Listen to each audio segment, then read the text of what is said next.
Hi folks, HR Funk here.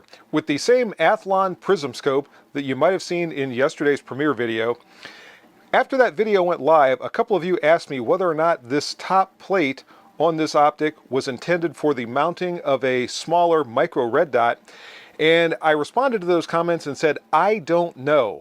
When I looked at this site originally, that's what I thought this was going to be for, but there is nothing in the instructions to indicate that that's the proper usage for this particular area on the optic, and there is nothing on the Athlon website that gives any kind of guidance with respect to that.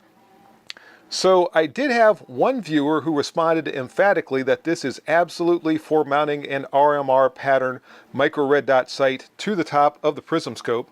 So I am going to go ahead and remove this cover and see what happens. I've been reluctant to do so because this is a nitrogen purged optic. So by removing this, if it allows air to the internal portion of the scope, that could allow it to start fogging up and potentially damage it. And I don't know what other kind of damage might also be done by removing this if it's not supposed to be removed. But here we go. I'm going to take this thing off and see what happens.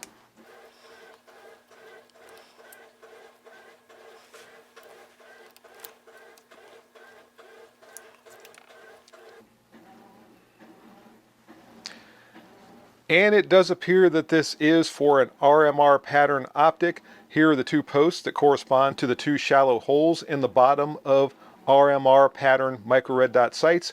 I'm going to go ahead and grab another micro red dot optic and mount it to this platform and see how it looks.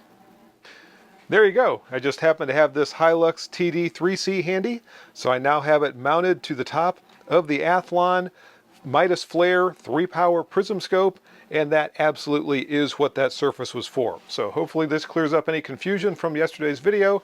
Thanks for watching again. See you next time, and until then, good shooting. Bye-bye for now.